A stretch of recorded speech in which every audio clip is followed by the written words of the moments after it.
I'm recording this intro on October 9th, and I feel an incredible amount of grief and rage and loss for the people of Israel. And I feel an incredible amount of grief, too, for the innocent Palestinians in Gaza who are powerless to stop Hamas from bringing about the destruction of their homes and their lives, as well as the devastation to so many of our hopes for peace and the dream for a two-state solution. So much loss. Loss is a profound and sometimes paralyzing feeling, and it can push us into despair. School leaders, they must regularly deal with loss.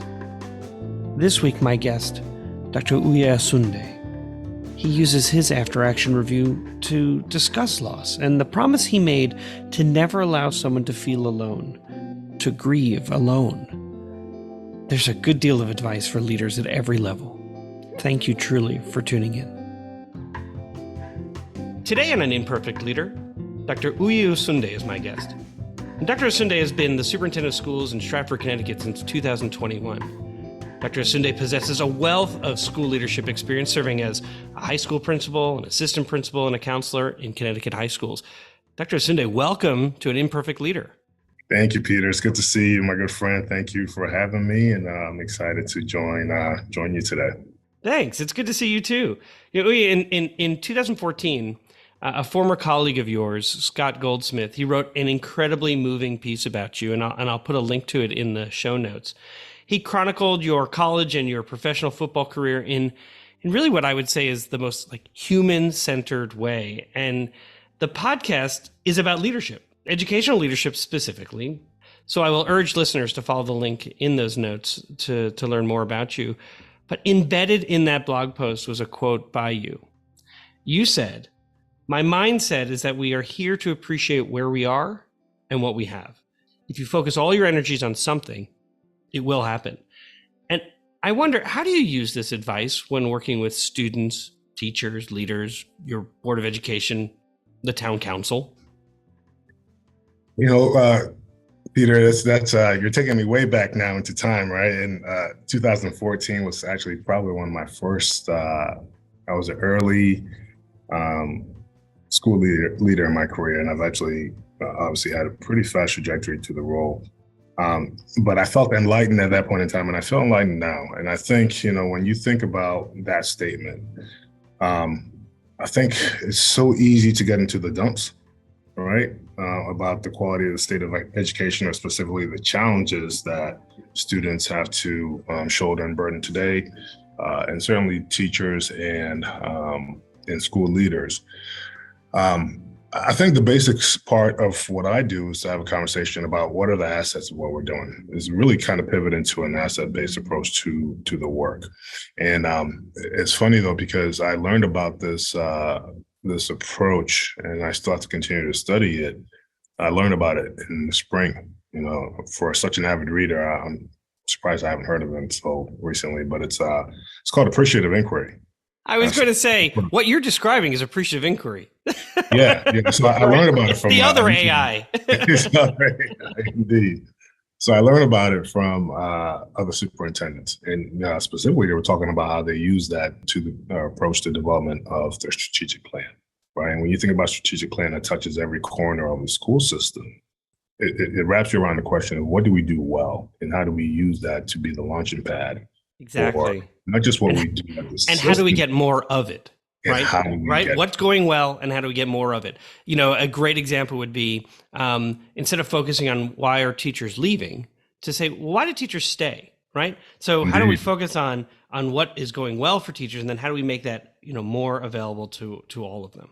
Absolutely. And you can use that approach with students. You can use that approach with families. You can use that approach with board members. And for me, this is the start of my third year. And I'm honored and privileged to be in this role leading the school system here in Stratford, Connecticut. But one of the things that I had to do when I entered was study the organization. And as I studied the organization and tried to determine the needs, because when you come in as a superintendent, everybody wants to know what your vision is, And one of the things that I've shared very publicly and vulnerably is, my vision is going to be my vision. Okay, my vision is always going to be centered on what's in the best interest of kids. but it becomes a more powerful and more potent vision if it's a vision we can construct together, right? Because as you know the statistics on the longevity of superintendents across the country, whether it's 3 years or 4 years, or for folks of color, for leaders of color, that number is actually even less. If they exit, then that vision can oftentimes travel with them.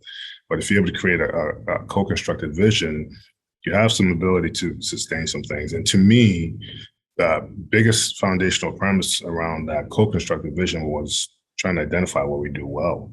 Teach me as the new superintendent, what do we do well? Are there scholars out there and other books that you can read that speaks about that, whether it's Jim Collins or whoever it is? They talk about what do we do better than anybody else in the region or in the area. So we have to be able to identify that. And I think that becomes the basis of appreciative inquiry. And it's so effective with children, parents, teachers, board members, people who are invested in growth.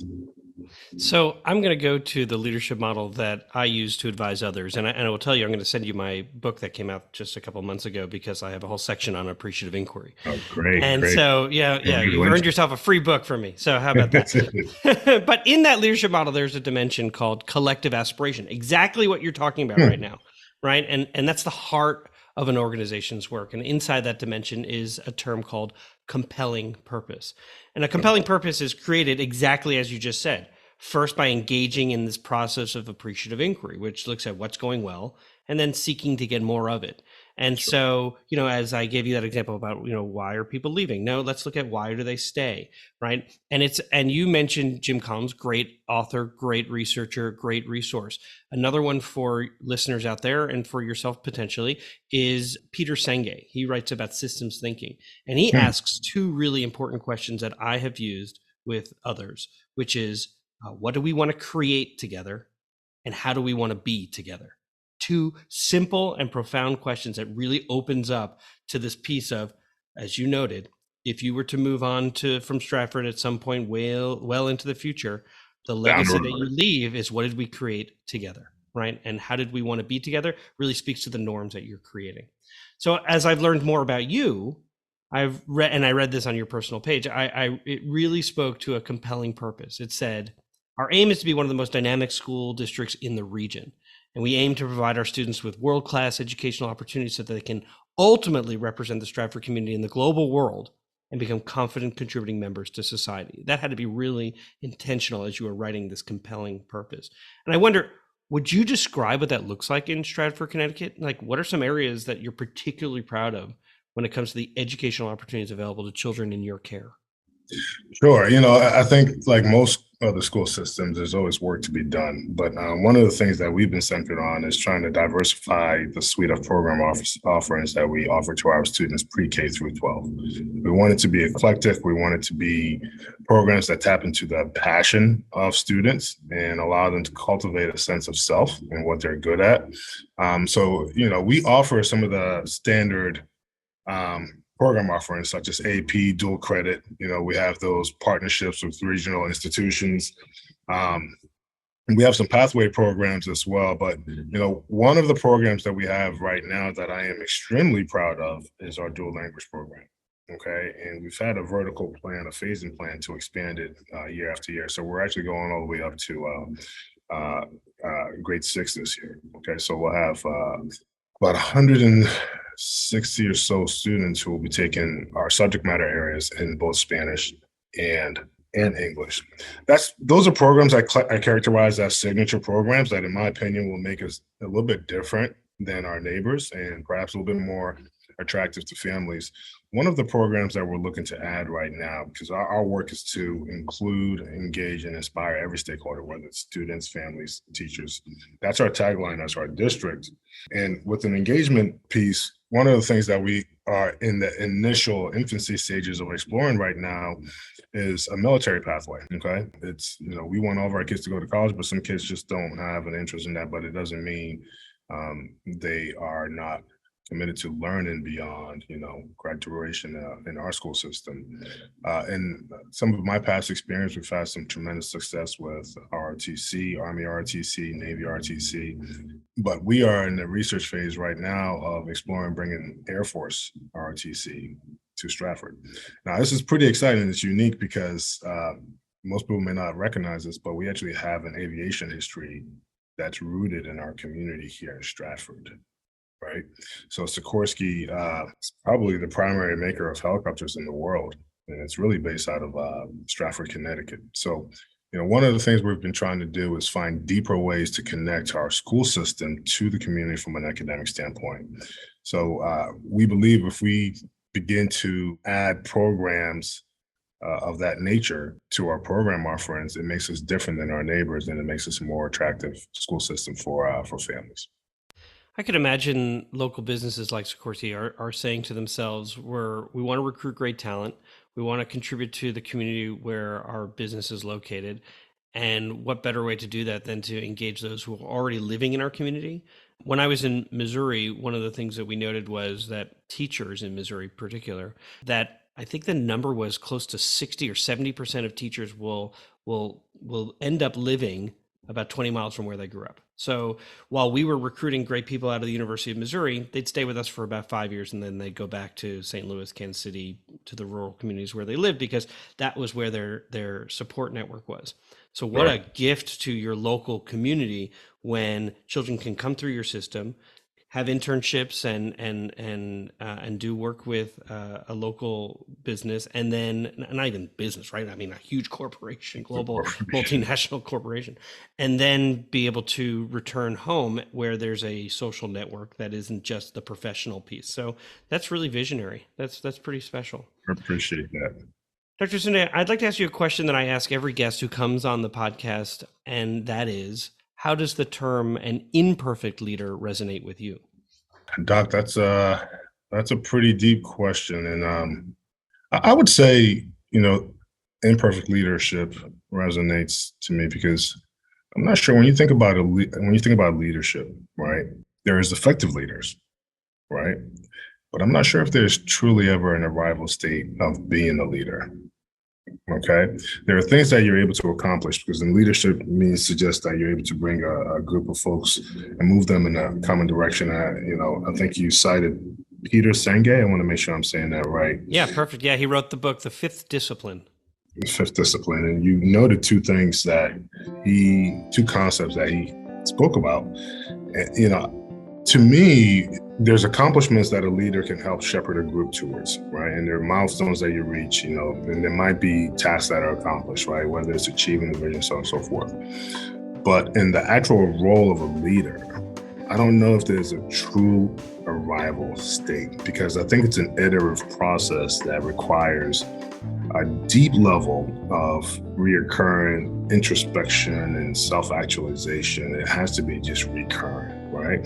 So I think we can always aspire to be a perfect leader, but I think until such a thing is established or it's determined by a governing board or a higher governance authority, I think it's a constant process for us to continue to improve how we lead or how folks lead and the impact that it can have on people. But again, I think for such a front-facing position, a heavy amount of currency has to be placed in that deep level of unended introspective work in order to continue to be an effective leader. And we'll be right back. An Imperfect Leader is underwritten in part by the Waters Center for Systems Thinking. Founded by Jim and Faith Waters, the Waters Center for Systems Thinking is an organization dedicated to helping individuals and institutions design systems to help them make more thoughtful decisions. Check out the Waters Center for Systems Thinking at their website, waterscenterst.org. We're back for segment 2 of An Imperfect Leader, called Imperfect Leadership in After Action. My guest today is Dr. Uwe Osunde, Superintendent of the Stratford Public Schools in Stratford, Connecticut. Now, in this segment, we ask our guests to deconstruct a decision that they had to make, and then we discuss it. So, what happened? Wow, I'll tell you this, Doc, I think, in the nature of the work, there's so many different opportunities to make mistakes, right? It's a loosely coupled system, and there's a construct of free will that permeates through school systems and school day, and the work that we have to do from a technical standpoint as educational leaders. But I also share this, though, I think my background and my pedigree is in high level athletics, and one of the things that has been ingrained in us is to work in ways to minimize the probability of mistakes. And oftentimes you'll hear coaches say this all the time: the team that makes the least amount of mistakes has a better chance to win. Any coach out there would tell you that. So don't jump off sides, don't hold, stop fouling people, no foul balls, all those different things. The team that makes the least amount of mistakes has a high probability to find success. So, I'm very conscious about that, and I work hard. I dot the I's across the T's and all those different things. So conversely, I've been blessed not to have made too many mistakes in my past. And I think I also have a good counsel that guides and helps shape my thinking. We turn every stone over. So I think to answer this question, I may not cite a mistake in the past, but I may talk a little bit about a challenge that I think has been hard for me in this work. And it's not any of the technical aspects of school leadership or school systems leadership. It's not the academics. It's not the staffing. It's not even the pandemic or any of those things. But an actual part that most people, we hope they don't have to experience, but they will experience at some point, which is loss. Okay. And I'll get a little bit deeper on this. You go through your administrative prep programs, you go through your superintendent executive training and all those different things, but there is no formal course on how to deal with loss. So the human aspect of who you are has to come out. And in my time, in my travels over the last decade or so, the last 12 years, it's been a particular challenge for me in the best ways to support families. And I think for me, the challenge probably resonates from a really personal level. When I was in high school, my senior year, I lost my father my senior year, and it was just an earth-shattering experience, and it shook the community, obviously shook our family. But I remember in the day of his passing, it passed that morning, and later that day, at about 2:30 after school let out, I think there were about 150 people at my front door. The whole school community showed up. It was probably easily at least 30 or 40 teachers, kind of my friends. And as we went through that grieving process, I just remember the strength that we drew from our community and specifically our school.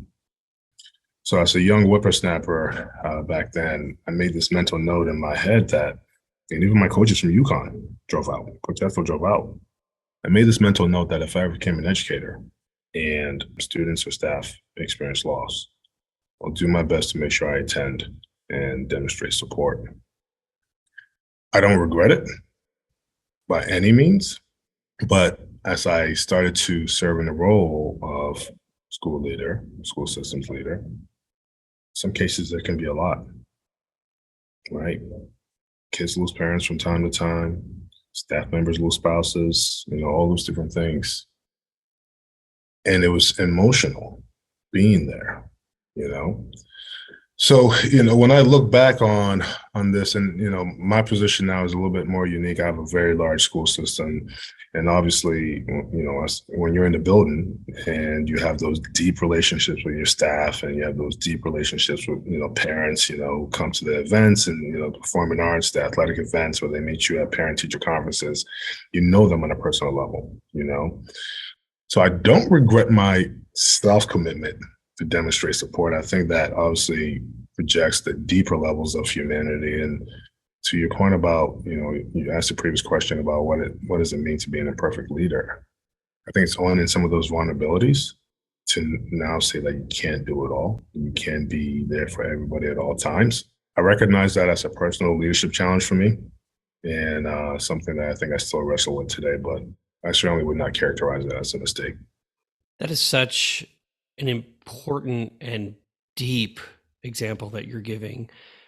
Most of us, and as you noted, we go through our programs and there is no real preparation for loss. We will lose students. We will lose staff, and your district and your community will look to you for guidance and comfort and strength.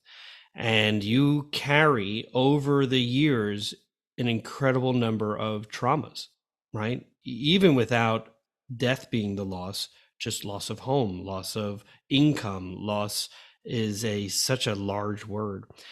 When you do lose a student or a staff member, you're expected to be there. You're expected to be online in front of an open casket and then bringing words of comfort to a family that's grieving. And many times you may not even know the family very well, and they may be experiencing the many different stages of grief, and you are there to bring words. And I have had colleagues ask, what do I say? And there's no script.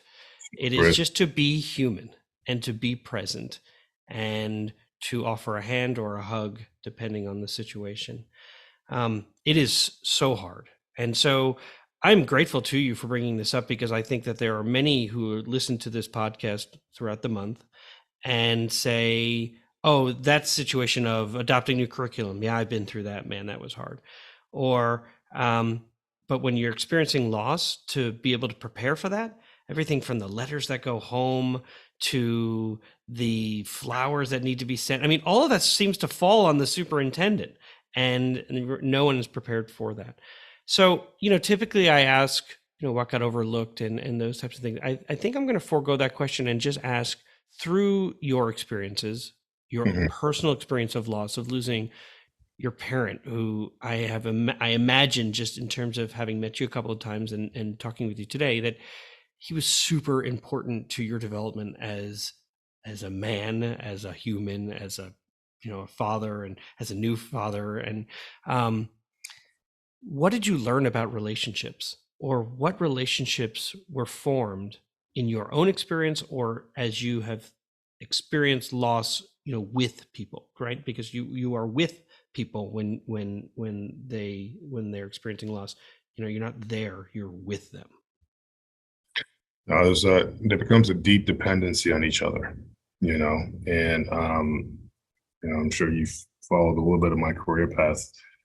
I've been blessed and privileged to move up the ranks and lead school systems. I think that the biggest testament to there's a bond that is forged in the midst of tragedy if it's so nurtured and so cultivated, And I think what is powerful is all these years later, folks will find you and want to sit with you. And some of my students in the early parts of my career are nearing 30. So I'm really feeling old, and I've lost students. Okay. I've been around kids who lost parents and we were there for them. I think what happens is, when people experience loss, they look for sources of strength. And whether it's subconscious or whether it's, explicit, despite the criticism that school systems may receive, right? Most families still perceive schools as a source of strength and support. So you'd be surprised how quickly they lean on schools. So when I got into this work, and I remember, equity and advocacy are actually two of the biggest disposition attributes that I actually learned. You mentioned my good friend, Scott Goldsmith, in Manchester, Connecticut. Equity and advocacy are two of the biggest dispositional attributes that I learned there, and when I was going through my internship and my experience in the Manchester public schools, I had two dynamic women of color who would put their jobs on the line for kids and families, and it was powerful for me to be able to watch that. And after I left there and I got into the work, one of the things that I always share, and people make the critique about engagement, right? Family engagement and all those different things. That's a well-researched and a well-beaten topic into the books. We've talked about parent partnership, which I think has a different spin than engagement, right?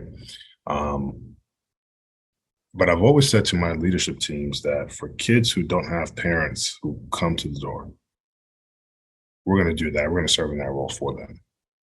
That's our leadership responsibility, okay? And you won't hear me oftentimes refer to our kids as students. You'll hear me refer to them as our kids or our children. At the board meeting, I'm glad to hear you say that. I do that too. I feel awkward saying students on the podcast. I was reading Robert Putnam's book, Our Kids, and the power of a community coming together for children. and super great book. I insisted that everyone in the district read it, but and it's exactly that. I started being our kids, our kids, our kids, our kids, and an assistant principal came in with a proposal. He was about to become principal. He wanted to fundamentally change the way his comprehensive high school was set up.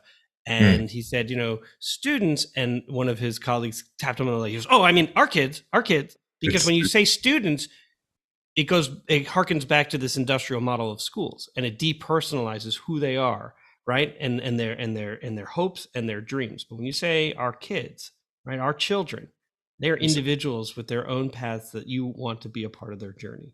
So sorry to interrupt, but I totally agree. You're absolutely right. And there's a different, there's power in words, right? In language. And when you say our kids, there's a different level of personal investment that comes out of it, right? And it's implied. But it's that work, right? Is to support our children in all of their needs. I was actually uniquely enough, I was sitting together with a group of gentlemen yesterday who were just passionate educators. A couple of folks from New York City drove in, and we had dinner last night. We're talking about this, and we were talking about the work that we do for children. And it was powerful to hear them be so passionate about those things. But then they started sharing stories about those relationships that still exist from a mentorship standpoint, right? And that's really what it comes down to. And I was sharing with them that, hey, you know what? In my work, I never stand. This work is so hard and so complex, right? You sat in the chair as a superintendent of schools and as a school leader, and so many different roles you served in. I want us to be the best. I want us to be one of the best in the area, but I never make any false promises that we're going to be a 10 out of 10. But what I do know is that we're not a 6.6 out of 10. So if we can get to an 8.7, 8.8, 8.9, 9.1, I think my board and my community will be pleased with that, right? I think our conditions and our dynamics are different than any kind of utopia place, but even those utopia places have their own challenges as well. But what I will not settle for is my kids being in a space where a 6.6, which is probably the status quo or below, is accepted, because I will not accept that. So it's ongoing work, it's beneficial work, and it's work that I very much so enjoy. One last thought I had was I recently was talking with a school leader in an urban district in California, and she's been doing some work with Stanford University, and she specifically does work with juvenile justice centers after having led an alternative high school.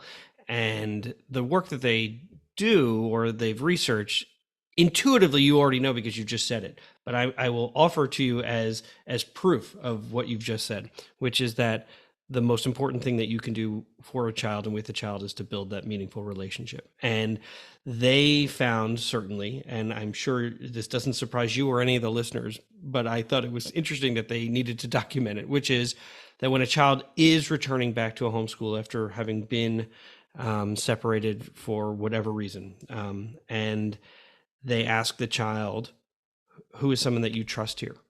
And the moment they do that and they pair that child up with that adult in the building that they trust, recidivism rates completely plummet. The kids don't return back to the problems that they've had for the most part, right? Some do, but for the most part, overwhelmingly, they don't.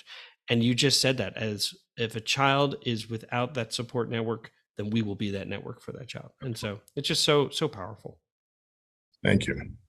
So we've talked about loss and preparing for loss and experiencing loss. And I guess typically I ask, in the end, what was something that was good that came out of this experience? I wonder if I could shift that to say, what advice would you have for those leaders who are now navigating loss as a leader? And what advice would you have for them as they prepare and go through that loss with their community? Yeah, Peter, I don't even know if I figured it out yet, despite my experience with this. You said leadership is an iterative process. So what have you learned? What advice would you give today? And then you can come on in a year and say, actually, I got new advice. Sure. To your point, I think it's that level of the work that it's ever changing. But I think that what's going to shuttle you through this process, most leaders, is a deep knowledge of self. So we spoke about that in Perfect Leader, and I think I mentioned that deep level of introspection, and there is no true arrival state. But I think whenever you deal with something, particularly from a support standpoint, supporting whether it's a family, kid, staff with loss, I think it's such a gravity-laden, challenging, and emotional construct. The biggest advice I would give to leaders who are faced with a situation of this nature is lead with authenticism. You have to be authentic and genuine in this process. People can go through loss, and $1,000 is not going to save the day. It's not going to heal the wound in that moment. A hug might, right? Or just sitting there in silence and letting them cry, right? Yeah. Or, crying with them. Yeah. The one thing that makes us all human is that at some point in our lives, we're all going to have to deal or experience loss. I remember as a superintendent, we lost a beloved staff member unexpectedly, tragically. And I had the honor of speaking at his funeral, and I remember the pastor said to the church was packed, right? And the pastor said, be there right now and be present now. And don't forget to reach out 3 weeks from now, 3 months from now, because when all of this is done, remember, those who have lost still need our presence, right? So to your point, you don't have to send money, it's being present. And I think you're really speaking to that. And I never forgot that. The pastor who said, don't forget to reach back out. Just a text, a call, just thinking about you. How's everything going? What do you need? Such a powerful gesture, and it can transform one person's day. Grief is a very unique emotion that has, in some cases, has no end date, no sunset date, right? But being present and knowing you have a support system helps you navigate that uncharted waters. My guest again today was Dr. Osunde, superintendent of the Stratford Public Schools in Stratford, Connecticut. And I was actually curious about the meaning of your name. My Hebrew name is Simcha, which means joy. So something I try to infuse in my interactions with others. Your name has a profound meaning: honor, respect, and blessing. And so after talking with you today, I can really see that you carry your name proudly. The honor that you bring to the work, the respect that you have for yourself and for children in your care, and really the blessing that you are to your community. It's really been an honor to talk with you. Thanks for being on the program. Thank you so much. Thank you for having me. Music for An Imperfect Leader was written and arranged by Ian Varley. Sam Falbo created the Daruma doll butterfly artwork. Imperfect leadership is not a scarlet letter. It is a badge of honor. It recognizes that serving as a lead learner is about being a vulnerable leader, an empathetic leader, a compassionate leader. And I'm proud to be an imperfect leader, so I hope you'll join me next time for another episode of An Imperfect Leader, Leadership in After Action.